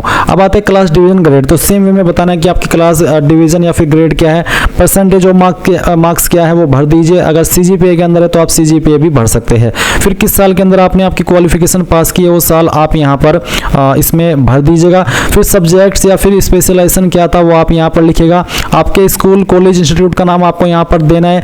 आपके जो यूनिवर्सिटी है उसका नाम आपको यहाँ पर सेलेक्ट कर लेना है। उसके बाद में ग्रेजुएशन सर्टिफिकेट नंबर या फिर इनरोलमेंट नंबर या फिर फाइनल ईयर का रोल नंबर, इनमें से कोई एक चीज आप यहाँ पर भर देंगे।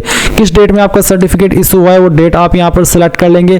फिर कौन सी अथॉरिटी ने आपका सर्टिफिकेट जारी किया है उस अथॉरिटी का नाम आपको बताना है, यानी कि कौन से, जैसे कि आपके उसमें डीन होता है, प्रिंसिपल होता है, किसने आपका सर्टिफिकेट जारी किया, किसने उसके ऊपर साइन किए वो आपको बताना है। और फिर उसका जो पूरा एड्रेस है वो भी आपको बताना होगा, यानी कि जो आपके प्रिंसिपल है उनका पूरा एड्रेस क्या है, उनका आपको यहाँ पर पूरा एड्रेस देना होगा। फिर एक सवाल आता है कि do you have any basic educational qualification और higher qualification obtained from a foreign institute, क्या आपने कोई नॉर्मल क्वालिफिकेशन या हायर क्वालिफिकेशन किसी विदेशी इंस्टीट्यूट से प्राप्त की है। अगर हाँ तो यस, नहीं तो आप नो करेंगे और सेव के ऊपर क्लिक करके इस जानकारी को सेव कर देंगे। सेम वे में गाइज अगर आपने पीजी डिग्री की है तो आप पीजी की जानकारी भी सेम वे में भर सकते हैं।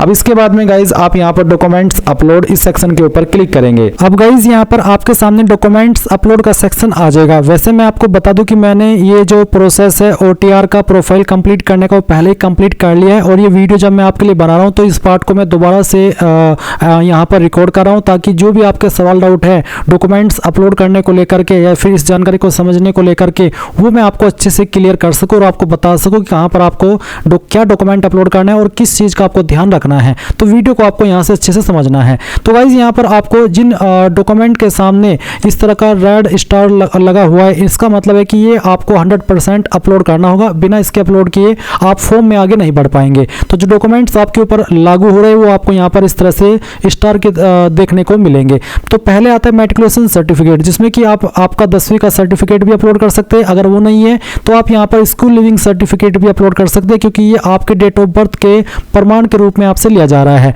जो आप यहाँ पर अपलोड करेंगे ये आपको पीडीएफ फॉर्मेट में अपलोड करना है। अब मान लीजिए आपका सर्टिफिकेट इमेज में है या फिर जो आपने स्कैन करके रखा वो इमेज में है तो आप उसको पीडीएफ में कैसे कन्वर्ट करेंगे। इसके लिए गाइज आपको गूगल के अंदर आना है और सर्च करना है इमेज टू पीडीएफ।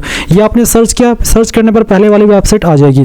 अब आप इसको ओपन कर लेंगे और जो आपने आपके सर्टिफिकेट का इमेज लिया हुआ है, आपने फोटो लिया है, इसको स्कैन किया हुआ है, वो फाइल आपको यहाँ पर सिलेक्ट करनी है। मैं डेमो के लिए आपको यहाँ पर ये सिलेक्ट करके दिखा रहा हूँ। मैं इस फाइल को सिलेक्ट करता हूँ, ओपन करता हूँ, इस तरह से आपकी फाइल आएगी। अगर आप मल्टीपल फोटो एक पीडीएफ के अंदर ऐड करना चाहते हैं, यानी कि आपके पास 2-3 फोटो है आपकी मार्कशीट के, सर्टिफिकेट के, तो आप उनको यहाँ पर 2 तीनों को एक साथ में सिलेक्ट कर सकते हैं और फिर कन्वर्ट टू पीडीएफ इसके ऊपर क्लिक करेंगे, आपकी फाइल यहाँ पर आ जाएगी। डाउनलोड पीडीएफ जैसे आप कर देंगे तो ये फाइल आपके मोबाइल या कंप्यूटर के अंदर ऑटोमेटिकली डाउनलोड हो जाएगी। अब उसके बाद आप यहाँ पर आएंगे, चूज फाइल के ऊपर क्लिक करेंगे और जो फाइल अभी आपने कन्वर्ट किया पीडीएफ के अंदर वो सिलेक्ट कर लेंगे, ओपन करेंगे और यहाँ पर जो आपकी फाइल है वो इस तरह से अपलोड हो जाएगी। आप इसके व्यू के ऊपर क्लिक करके इसको व्यू भी कर सकते हैं। फिर आता है ग्रेजुएशन पास सर्टिफिकेट या फिर मार्कशीट और इक्विवेलेंट एजुकेशनल क्वालिफिकेशन। तो बेसिकली यहाँ पर आप इसमें जब अप्लाई कर रहे हैं तो आप ग्रेजुएशन के क्वालिफिकेशन के माध्यम से अप्लाई कर रहे हैं, तो आपको यहाँ पर आपके ग्रेजुएशन का सर्टिफिकेट अपलोड करना है या फिर आप यहाँ पर मार्कशीट भी अपलोड कर सकते हैं। अगर आप यहाँ पर मार्कशीट और सर्टिफिकेट सभी देना चाहते हैं तो आप वो भी दे सकते हैं। जैसे कि मैंने अभी आपको यहाँ पर बताया कि आपको गूगल के अंदर सर्च करना है इमेज टू पीडीएफ, तो मान लीजिए आपकी जो मार्कशीट के फोटो है वो 3-4 है, तो आप यहाँ पर इमेज टू पीडीएफ के ऊपर क्लिक कीजिएगा, ये वेबसाइट ओपन कीजिएगा, सिलेक्ट जेपीजी इमेज के ऊपर क्लिक करके, क्योंकि आपकी यहाँ पर मल्टीपल इमेज है आपकी मार्कशीट के, तो वो आप यहाँ पर क्या करेंगे, सभी को सिलेक्ट कर लेंगे। जैसे कि मैं आपको यहाँ पर इस तरह सिलेक्ट करके दिखा रहा हूँ, मल्टीपल फाइल मैंने सिलेक्ट कर ली, ये मैं डेमो के लिए आपको बता रहा हूँ और फिर मैं ओपन करता हूँ, इस तरह से आपकी सभी आ जाएगी। आप यहाँ पर ऊपर की तरफ आपकी मार्कशीट कर लीजिएगा और लास्ट में आपको आपका सर्टिफिकेट सिलेक्ट कर लेना है। अगर आप अपेयरिंग है तो फिर आप सर्टिफिकेट नहीं, जो आपकी मार्कशीट अवेलेबल है वही आप यहाँ पर सिलेक्ट करेंगे and then convert to PDF करेंगे, ये फाइल आपकी सिंगल पीडीएफ के अंदर बन जाएगी। अगर 1 MB से ज़्यादा साइज हो जाए तो आप उसको रिड्यूस कर लीजिएगा बिना क्वालिटी लूज किए। तो ये जैसी फाइल आपकी अवेलेबल हो जाएगी तो आप यहाँ पर चूज फाइल के ऊपर क्लिक करेंगे, डाउनलोड्स के सेक्शन में आएंगे और वो फाइल सेलेक्ट करके यहाँ से ओपन कर देंगे, ये फाइल भी आपकी आ जाएगी। इसी प्रकार से आप यहाँ पर फोटो आईडी अपलोड करेंगे, जिसमें कि आप Aadhaar card, voter ID, PAN card यानी कि इनमें से कोई भी आईडी को अपलोड कर सकते हैं और इसको भी आपको पीडीएफ फॉर्मेट में ही अपलोड करना है। फिर अगर आप SC ST OBC NCL या फिर EWS कैटेगरी कैंडिडेट है तो आपको आपका कास्ट सर्टिफिकेट यहाँ पर अपलोड करना है सेम वे में पीडीएफ फॉर्मेट में, जैसे कि मैंने आपको बताया। अगर आप यहाँ पर एज रिलैक्सेशन में सपोर्ट चाहते हैं, क्लेम कर रहे हैं, तो आप उसका सर्टिफिकेट अपलोड करेंगे। अगर आप यहाँ पर जो हिल एरिया है उनसे बिलोंग करते हैं, जो यहाँ पर मेंशन भी की गई है, तो जो आपके पास उसका सर्टिफिकेट है वो आप अपलोड करेंगे। फिर आता है document certificate in support of higher educational qualification. अगर आपने हायर क्वालिफिकेशन की जानकारी भरी है इनके पोस्ट ग्रेजुएशन की, तो आप यहाँ पर उसका जो सर्टिफिकेट है वो भी अपलोड कर देंगे। तो मैंने भरी हुई है इसलिए मेरे सामने यहाँ पर ये इसका ऑप्शन आ रहा है। अब जैसे आप सभी डॉक्यूमेंट अपलोड कर दे जो जरूरी डॉक्यूमेंट है, उसके बाद आप पेरेंटल इन्फॉर्मेशन इसके ऊपर क्लिक करेंगे। पेरेंटल इन्फॉर्मेशन पर आने के बाद में आप पहले फादर इन्फॉर्मेशन भरेंगे, जहां पर आपको नेशनलिटी ऑफ फादर सिलेक्ट कर लेनी है, इंडियन। फादर प्रोफेशन यहाँ पर आपको इसमें सिलेक्ट कर लेना है, तो जो भी है वो आप सिलेक्ट कर लीजिए। अगर उनकी मृत्यु हो चुकी है फादर की तो आप डिकेज्ड भी सिलेक्ट कर सकते हैं। अगर प्रोफेशन इनमें नहीं है तो आप यहाँ पर अदर के ऊपर क्लिक करके खुद से लिख सकते हैं सेल्फ एम्प्लॉयमेंट या फिर जो भी प्रोफेशन है वो आप लिख सकते हैं। इसके बाद में फादर का एड्रेस पूछा है, जहां पर बोला है कि father present postal address same as your address, यानी कि अगर आपके पिता का एड्रेस और जो आपका एड्रेस है वो सेम है तो आप यहाँ पर कॉरेस्पॉन्डेंस ये सिलेक्ट कर लेंगे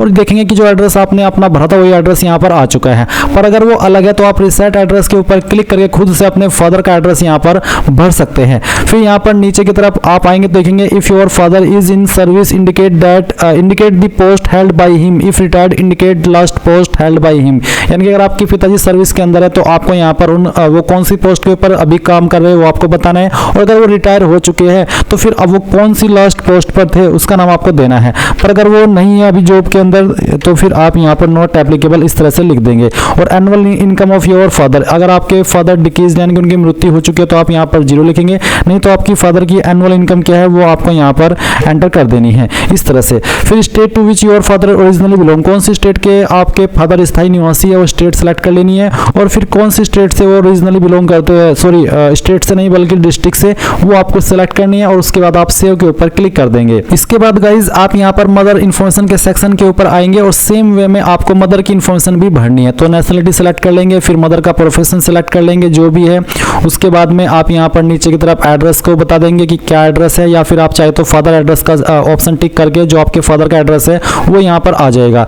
एंड सेम वे में अगर आपकी जो माताजी है वो सर्विस के अंदर है किसी, तो आपको यहाँ पर किस पोस्ट पर काम करती है वो बताना है। अगर वो रिटायर हो चुकी है तो आप यहाँ पर लास्ट किस पोस्ट पर वो काम करती थी उस पोस्ट का नाम आपको यहाँ पर बताना होगा। एनुअल इनकम क्या है वो आपको यहाँ पर एंटर कर देनी है। उसके बाद में आप यहाँ पर जो स्टेट है आपकी माताजी की जहाँ से वो ओरिजिनली बिलोंग करते हैं वो बतानी है, और फिर आपकी माताजी की डिस्ट्रिक्ट, एंड देन सेव के ऊपर क्लिक करके जानकारी भी आपकी सेव हो जाएगी।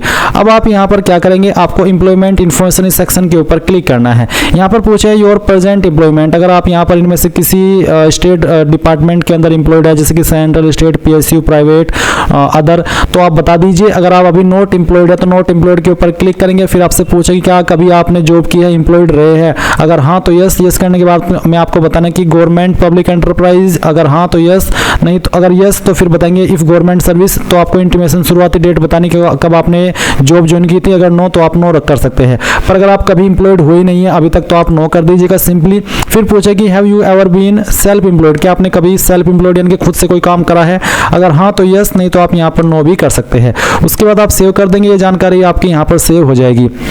फिर आएगा यूपीएससी एग्जामिनेशन इन्फॉर्मेशन, तो आप यहाँ पर इसके ऊपर क्लिक करेंगे। इसके ऊपर क्लिक करने के बाद पूछेगी क्या कभी आप यूपीएससी के एग्जाम से निकाले गए हो, ब्लैक लिस्ट किए गए हो, अगर हाँ तो यस, नहीं तो आप नो कर देंगे। क्या कभी आप यूपीएससी एग्जामिनेशन के अंदर प्रीवियस किसी ईयर के अंदर अपीयर हुए हैं किसी भी एग्जाम में, अगर हाँ तो यस, नहीं तो आप नो करेंगे। Have you ever accepted allocation to a service post on the basis of civil service examination held in earlier year, यानी कि जो एलोकेशन होती है या फिर पोस्ट है वो आपको सिविल सर्विस एग्जाम के माध्यम के आधार पर पहले कभी किसी ईयर में मिली है, अगर नहीं तो आप पहली बार ये फॉर्म भर रहे हैं तो आप यहाँ पर नो कर दीजिए। उसके बाद में सेव के ऊपर क्लिक कर दीजिए। इसके बाद ये जानकारी भी आपके सेव होगी। अब आता है achievement, prizes, medals and others, तो आप इसके ऊपर क्लिक करेंगे। यहाँ पर है particulars at the university, state, in national level in respect of following, तो अगर आपको कोई प्राइज मिला है, मेडल मिला है, स्कॉलरशिप मिली है तो आप यहाँ पर बताएंगे। स्पोर्ट्स रिलेटेड या एनसीसी रिलेटेड जानकारी इसमें भरेंगे। Position of destruction leadership held in school college अगर कोई मिली है तो आप बताएंगे, यहाँ पर लिख देंगे। अदर एक्स्ट्रा करिकुलर एक्टिविटीज़ में या इंटरेस्ट में आपकी जो हॉबीज़ है वो आप यहाँ पर बता देंगे।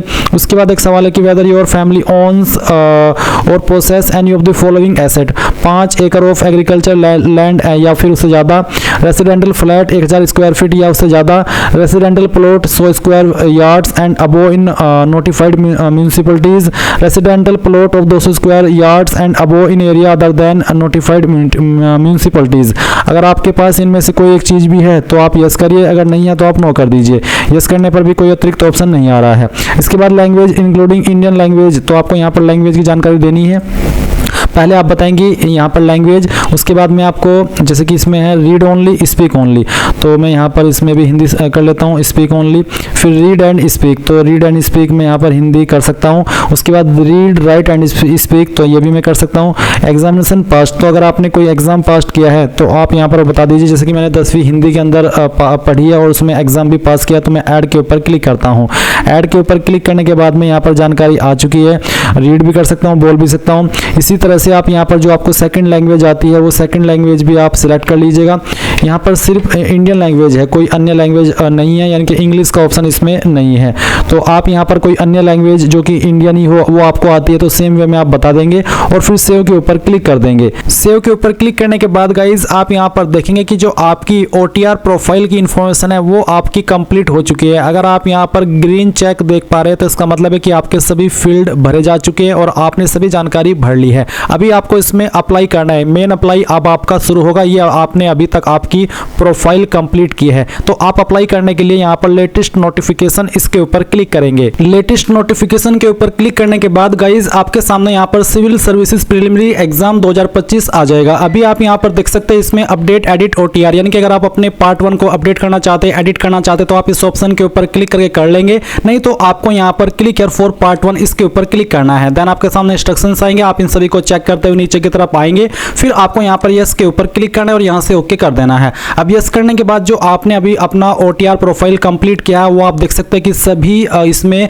ग्रीन होने चाहिए, ग्रीन चेक, और इसका ग्रीन चेक होने का मतलब है कि आपने अपने OTR प्रोफाइल को कंप्लीट करके रखा है। अभी आप यहाँ पर नीचे की तरफ आएंगे और आप चाहे तो यहाँ से अपनी प्रोफाइल समरी को एक बार व्यू या प्रिंट भी कर सकते हैं। अब आप जैसे इसके ऊपर टिक कर दे तो आपको आई एग्री इसके ऊपर क्लिक करना है। अब इसके ऊपर क्लिक करने के बाद आप यहाँ पर व्यू पार्ट 1 के ऊपर क्लिक करके इसको व्यू करना चाहिए कर सकते हैं, नहीं तो आप क्लिक हियर फॉर पार्ट 2 इसके ऊपर क्लिक करेंगे। देन आपके सामने इस तरह से इंफॉर्मेशन आएगी। आप सभी जानकारी चेक करने के बाद नीचे की तरफ देखेंगे नेशनलिटी, तो आप सिटीजन ऑफ इंडिया इसमें सेलेक्ट कर लीजिए। फिर आता है मैरिटल स्टेटस, तो आपका यहाँ पर स्टेटस पहले से आपने भर रखा है। फिर आपकी कैंडिडेट बिलोंगिंग टू, तो बेसिकली जो इन्फॉर्मेशन आपने OTR के अंदर भरी थी वो सभी इन्फॉर्मेशन आप यहाँ पर चेक कर पा रहे हैं। सभी जानकारी चेक करेंगे और नीचे आएंगे एजुकेशनल क्वालिफिकेशन पर, तो सिलेक्ट द क्वालिफिकेशन के ऊपर क्लिक करने के बाद आप यहाँ पर सिलेक्ट करेंगे अपनी क्वालिफिकेशन को। अगर आप ऑलरेडी अपनी डिग्री पास कर चुके हैं तो आप पहले वाला ऑप्शन सेलेक्ट करेंगे, और अगर आप अभी अपनी जो डिग्री है वो कर रहे रहे हैं, अभी लास्ट ईयर के अंदर है, तो आप सेकंड ऑप्शन टिक करेंगे। उसके बाद में यहाँ पर आपसे पूछे select your degree subject in graduation, आपको आपका ग्रेजुएशन के अंदर डिग्री सब्जेक्ट सेलेक्ट करना है। यहाँ पर काफ़ी सारे सब्जेक्ट और स्ट्रीम दिए गए हैं, अगर आपका इनमें है तो सिलेक्ट कर ले, अगर इनमें नहीं है तो अदर्स को आप सिलेक्ट कर सकते हैं। तो मेरा इन्हीं में है, मैंने यहाँ से सिलेक्ट कर लिया है। उसके बाद में आप देखेंगे for which examination you would like to consider, यानी कि कौन से एग्जाम को आप कंसिडर कराना चाहेंगे, civil services, Indian forest service या फिर दोनों। तो अगर आप दोनों के लिए एलिजिबल है क्वालिफिकेशन के अकॉर्डिंग तो आप दोनों सेलेक्ट कर सकते हैं। अगर आपको किसी एक पर अप्लाई करना जैसे कि आईएएस, आईपीएस, सिविल सर्विसेज, तो फिर आप ये भी सिलेक्ट कर सकते हैं। तो आपकी चॉइस के अकॉर्डिंग है ये वाला ऑप्शन, जिस पे आप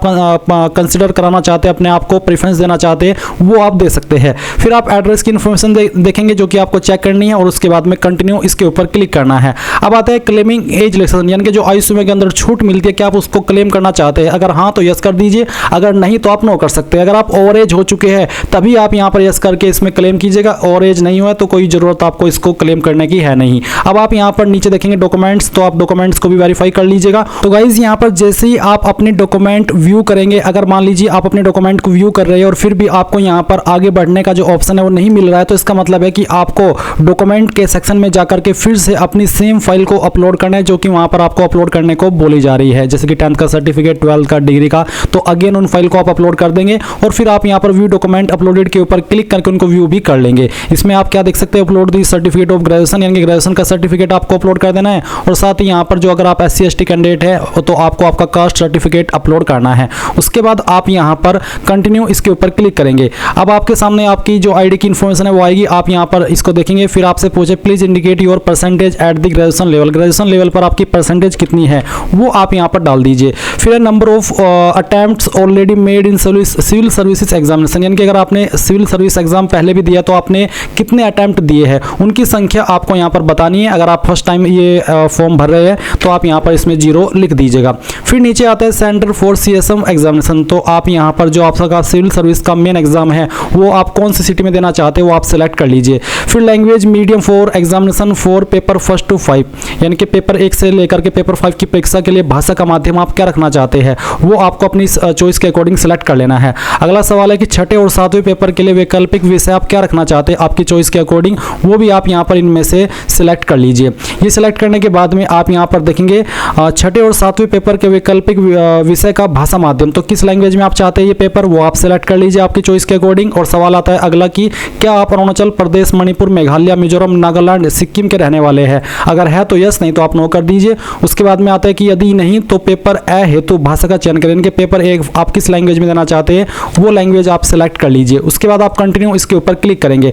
अब आपने जो भी जानकारी भरी है वो सभी आपके सामने, आप एक बार फिर से इन सभी को जानकारी को चेक कर ले। अगर आपको कोई जानकारी गलत लग रही है तो आप अपडेट के ऊपर क्लिक करके इसको अपडेट कर ले, नहीं तो यहाँ पर ये जो कैप्चा कोड है वो भरिए और आई एग्री इसके ऊपर क्लिक कीजिए। अब गाइज आप यहाँ पर देखेंगे कि जो आपका पार्ट 2 है वो कंप्लीट हो चुका है, और जो कैंडिडेट इस फॉर्म को जनरल OBC से भर रहे हैं उनके सामने पेमेंट का पेज आएगा। जब वो अपनी एप्लीकेशन फीस जमा कर देंगे तब उनके सामने वाला इंटरफेस आएगा और तभी उनका पार्ट 2 कंप्लीट होगा। और क्योंकि SC ST and all category female इनके लिए कोई फीस नहीं है तो वो यहाँ पर डायरेक्टली इस वाले इंटरफेस पर आ जाएंगे। अभी आप यहाँ से इसको प्रिंट कर लीजिए या स्क्रीनशॉट ले लीजिए क्योंकि रजिस्ट्रेशन ID इंपॉर्टेंट है। अभी उसके बाद आप लेटेस्ट नोटिफिकेशन के ऊपर अगेन क्लिक कर दीजिएगा और उसके बाद आप यहाँ पर व्यू पार्ट 2 कर सकते हैं और इसको दोबारा से देख सकते हैं। एंड देन आप click here to detailed application form, इसके ऊपर क्लिक करेंगे। इसके ऊपर क्लिक करने के बाद गाइज यहाँ पर आता है language medium for interview test, तो इंटरव्यू के लिए आप किस लैंग्वेज में देना चाहते हैं, बेसिकली हिंदी या फिर इंग्लिश, वो आप सेलेक्ट कर लीजिएगा।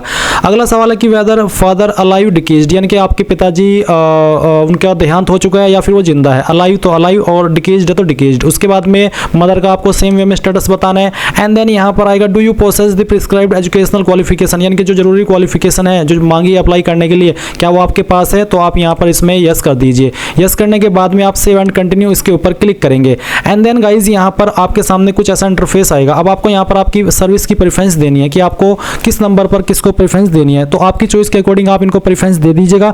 ऐसा नहीं है जैसे कि मैं भर रहा हूँ आप भी इसी तरह से भरे, आपको आपका जो कॉमन सेंस है या फिर खुद का आइडिया जो आपको लगता है कि मैं इस वाली पोस्ट को पहले नंबर पर प्रेफरेंस देना चाहता हूँ, उसको दूसरे नंबर पर देना चाहता हूँ, उसके अकॉर्डिंग दे सकते हैं। तो जो भी चॉइसेस पर आप एलिजिबल होंगे होंगे आपकी क्वालिफिकेशन के अकॉर्डिंग, वो आप यहाँ पर दे दीजिएगा और फिर आप यहाँ पर सेव एंड कंटिन्यू इसके ऊपर क्लिक कीजिएगा। अब आपके सामने यहाँ पर सोशियो इकोनॉमिक क्वेश्चन का एक सेक्शन आता है। तो यहाँ पर आपको बैकग्राउंड ऑफ द कैंडिडेट में प्लेस ऑफ बर्थ बताना है। तो village, tehsil, town, district headquarter, state capital other than metropolis, out of India, कहाँ पर जन्म हुआ है वो आप यहाँ पर सेलेक्ट कर लीजिए आपके स्टेटस के अकॉर्डिंग। फिर है place where you had most of your school education, आपकी ज़्यादातर क्वालिफिकेशन किस जगह पर हुई है, village, tehsil, town, district headquarter, तो जहाँ पर भी हुई है वही आप यहाँ पर सिलेक्ट कर लीजिएगा। उसके बाद में आता है place of residence most of the time after completing higher secondary education, यानी कि आपकी जो 12वीं कंप्लीट करने के बाद में आप ज़्यादातर किस जगह पर रहे हैं वो आपको बताना है, village, tehsil, town, district headquarter, तो जहाँ पर भी रहे इनमें से वो आप सिलेक्ट कर लीजिएगा।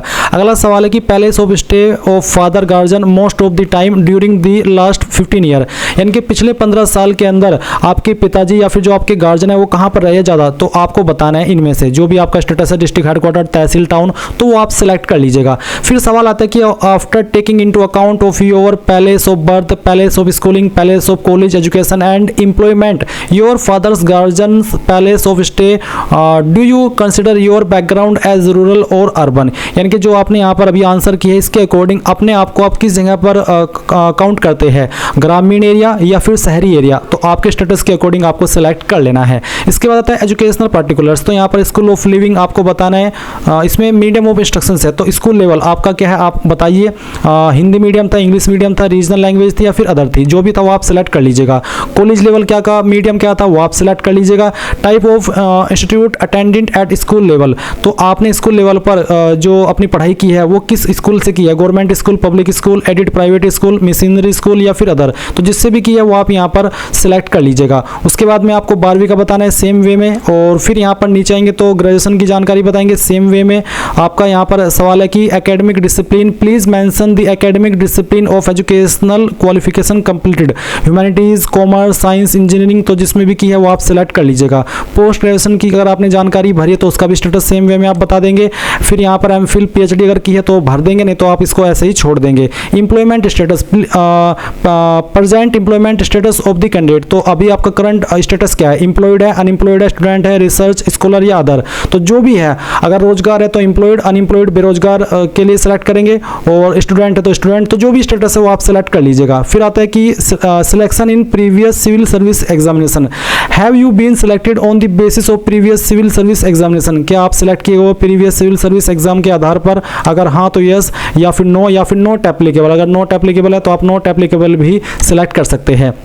फिर नीचे आएंगे देखेंगे particulars of the competitive exam for employment finally qualified by you, तो यहाँ पर आपको बताना है select the competitive examination and enter number of times finally qualified by you, तो आप यहाँ पर देख सकते हैं civil service examination, Indian service examination, तो अगर आपने इनमें से कोई एग्जाम दिया है तो वो आप यहाँ पर सेलेक्ट करेंगे, और अगर इनमें वो एग्जाम नहीं है तो आप यहाँ पर एनी अदर एग्जामिनेशन भी सिलेक्ट कर सकते हैं। और फिर number of times finally qualified, तो कितने टाइम्स के बाद में आप उसको क्वालिफाई किए हो उसकी जानकारी आप यहाँ पर भर देंगे। पर गाइज अगर ऐसा है कि आपने यहाँ पर कोई एग्जाम नहीं दिया तो आप इसको ऐसे ही सिलेक्ट के ऊपर रहने दीजिएगा और इसको जानकारी को मत भरिएगा, क्योंकि ये उन्हीं के लिए एप्लीकेबल हो रही है जिन्होंने इनमें से कोई भी एग्जाम दिया है, और वो दिया है तो फिर वो किस लेवल पर जाकर के, किस अटेम्प्ट के ऊपर जाकर के उसने वो पास किया है। इसके बाद यहाँ पर आता है give two reasons in order of priority for preferring civil services, तो फर्स्ट प्रायोरिटी आपको बतानी है, जैसे कि बेटर पे, बेटर सर्विस कंडीशन, तो क्यों आप इसको प्रीफर कर रहे हैं, क्यों आप ये जो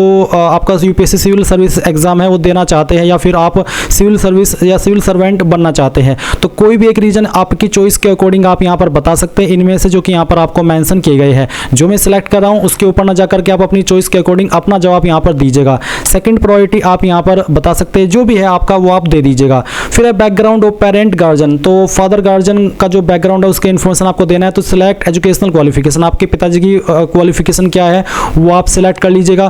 फिर मदर की क्वालिफिकेशन आपको सिलेक्ट कर लेनी है। इसके बाद आता है source of information about the civil services examination, यानी कि सिविल सर्विसेज एग्जामिनेशन के बारे में आपको कहां से पता चला है। तो यहां पर आप कोई भी एक रीजन इनमें से सिलेक्ट कर लीजिएगा। उसके बाद में आप नीचे की तरफ आएंगे, देखेंगे coaching attended for civil services prelim exam. तो आपने यहाँ पर कौन सी कोचिंग अटेंड किया, government institute, university, private coaching centre, other, या फिर नॉट अटेंडेड। तो जो भी आपका रहा है इनमें से स्टेटस वो आप यहाँ पर सिलेक्ट कर लीजिए आपकी चॉइस के अकॉर्डिंग। अगर अटेंड ही नहीं किया, वैसे ही आप तैयारी कर रहे हैं अपनी खुद से, तो आप नॉट अटेंडेड भी सिलेक्ट कर सकते हैं। मेन एग्जाम के लिए भी आप यहाँ पर सिलेक्ट कर लीजिएगा आपके स्टेटस के अकॉर्डिंग। और आपका जो सिविल सर्विसेज पर्सनैलिटी टेस्ट है ये आपने कहाँ से इसकी परमिशन की है वो भी आप यहाँ पर बता दीजिएगा। इसके बाद यहाँ पर नीचे आएगा नंबर ऑफ अटेम्प्ट। तो civil services preliminary exam number of attempts made, कितने अटेम्प्ट आपने दिए, तो जितने भी दिए वो आप भर दीजिएगा। नहीं दिया है तो आप यहाँ पर 0 लिख दीजिएगा। नंबर ऑफ टाइम्स क्वालिफाइड, तो बेसिकली आप इसमें 0 लिख सकते हैं क्योंकि ये आपको फिल करना अनिवार्य है। सेम वे में सिविल सर्विस मेन एग्जामिनेशन, तो क्योंकि आपने सिविल ही नहीं दिया तो फिर मेन कैसे देंगे, तो इसमें भी बेसिकली 0 आप यहाँ पर लिख सकते हैं। उसके बाद ऑप्शनल सब्जेक्ट, तो यहाँ पर आ चुका है आपका ऑप्शनल सब्जेक्ट। सेकंड है optional subject in previous CS main examination, तो अगर एप्लीकेबल है तो सिलेक्ट कर लीजिएगा, नहीं तो आप इसको ऐसे ही रहने दीजिएगा। फिर यहाँ पर आएगा आपके सामने suggestion, please give specific suggestions if any brief to improve the civil services examination with regard to syllabus examination system. यानी कि अगर आप यूपीएससी को कुछ सजेशन देना चाहते हैं सिलेबस और इसके पैटर्न को लेकर के, कोई भी सजेशन वो हो सकता है आपकी चॉइस के अकॉर्डिंग, जो आपको लगता है वो आप यहाँ पर लिख दीजिए आपकी चॉइस के अकॉर्डिंग, और उसके बाद में सेव एंड कंटिन्यू इसके ऊपर क्लिक कर दीजिए। अब आपके सामने यहाँ पर declaration to be signed by the candidate का एक पेज आएगा जो कि आपको यहाँ पर देख लेना है, और फिर आप प्रीव्यू एप्लीकेशन के ऊपर क्लिक करके आपने जो फॉर्म भरा अभी तक वो भी प्रीव्यू कर लीजिएगा। पूरी जानकारी अच्छे से चेक कर लेनी है। जब आपको लगे कि यहाँ सभी जानकारी सही है तभी आप यहाँ पर have you seen the preview of the application इसके ऊपर क्लिक करके यस करना है, and then part 3 final submit इसके ऊपर क्लिक करना है। अब गाइज यहाँ पर आप देखेंगे centre selection and agreeing to declaration, आप इसके ऊपर क्लिक कीजिए, एंड देन यहाँ पर आपका जो एग्जाम सेंटर है मेन प्रीलिमिनरी वाला वो आप सिलेक्ट कर लीजिएगा। ये सिलेक्ट करने के बाद में आप यहाँ पर इसमें नीचे की तरफ डिक्लेरेशन देखेंगे, आई एग्री के ऊपर क्लिक करेंगे, एंड देन फिर आप देखेंगे कि जो आपका फॉर्म है वो बेसिकली कंप्लीट हो जाएगा। गाइज अगर आपके सामने फाइनल प्रिंट लेते समय या फिर फाइनल सबमिट करते समय कोई एरर आ जाता है, जैसे कि मेरे सामने अभी आया था, तो फिर आप अगेन लॉगिन हो जाइएगा, और लॉगिन होने के बाद में आप यहाँ पर view selection centre and agreeing to declaration इसके ऊपर देख सकते हैं। साथ ही साथ आप एप्लीकेशन स्टेटस के ऊपर क्लिक करके जो अभी आपने फॉर्म भरा है उसका स्टेटस भी आप यहाँ पर चेक कर सकते हैं। अब अगर गाइज आप यहाँ पर अपने एप्लीकेशन फॉर्म का अभी तक प्रिंट नहीं ले पाए और आपको नहीं पता कि कैसे प्रिंट लेना है, तो आप यहाँ पर देख सकते हैं एप्लीकेशन स्टेटस के बाद में व्यू प्रिंट दिया है, तो आप DAF/CSM क्लिक यार इसके ऊपर क्लिक करेंगे, आपके सामने इस तरह से आप PDF के फॉर्मेट में आपका एप्लीकेशन फॉर्म का प्रिंट आ जाएगा और पूरी जानकारी इसके अंदर आपको दी गई है। तो आप यहाँ पर इसको डायरेक्टली प्रिंट भी कर सकते हैं अगर आपके पास प्रिंटर मौजूद है, नहीं तो आप यहाँ पर PDF के रूप में सेव कर लीजिएगा और बाद में आप इसको प्रिंट करा लीजिएगा। तो इस तरह से गाइज आप लोग इस फॉर्म को भर पाएंगे। मैंने पूरी जानकारी आपको यहाँ पर दे दी है। आई होप आपको यहाँ पर सब कुछ क्लियर हो गया होगा। अगर आपका कोई सवाल डाउट रह गया हो तो आप कमेंट के माध्यम से पूछ लीजिएगा। Thanks for watching. जय हिंद।